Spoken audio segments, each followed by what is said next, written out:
and welcome back to Schoolosophy. In my previous video I spoke about diffusion, and today I'm going to speak about factors that affect diffusion. If you haven't seen my previous video, there's a link right here. So let's get on with this video. So now I'm going to talk about factors that affect diffusion. There are four main factors, and the first factor is distance. Lesser the distance, the faster the diffusion takes place. Now this can be best explained by this example. Your mom is cooking something in the kitchen. So if you're in your hall, that is in your front room, these are the particles that carry the smell of the food. This will first travel to the front room so that you can smell it first, and then they continue to travel to your bedroom. So you will smell the fragrance first in your front room, then in your bedroom. So the lesser the distance, the faster the diffusion takes place, because your front room is much closer to the kitchen than your bedroom. So the second factor is temperature. Higher the temperature, faster the diffusion. Now let's take this example. Suppose there are particles in this corner of the room, and this room is at 15 degrees Celsius, and heat gives energy to particles.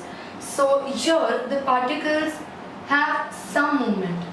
Now this is 30 degrees Celsius, and because there is more temperature, more heat, so the particles have more energy. So the particles move about more, and the concentration gradient is covered, and equilibrium is reached faster here than at 15 degrees Celsius. So higher the temperature, more the energy, so faster the diffusion. So the third factor is surface area. More the surface area, faster the diffusion. Now we have two different bowls kept here. This has a larger surface area, this has a smaller surface area. And if a person standing at the same distance from both the bowls, the smell of the food from this will reach him faster than the smell of the food from this, because here the particles have more surface area in which they can diffuse, while here the particles have a small surface area. So the more the surface area, the faster the diffusion takes place. Our fourth factor is concentration gradient. More the concentration gradient, faster the diffusion.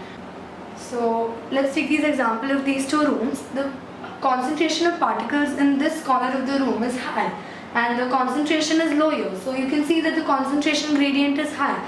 Like if suppose there are 100 particles here and 20 particles in the rest of the room. So the concentration gradient is 80, and the particles move really fast because they need to reach the equilibrium. While here, if the concentration is 60 here and 40 in the rest of the room, the concentration gradient is only 20. So the particles don't move that fast because there is not much difference for the equilibrium to be reached. So the more the concentration gradient, the faster the diffusion takes place.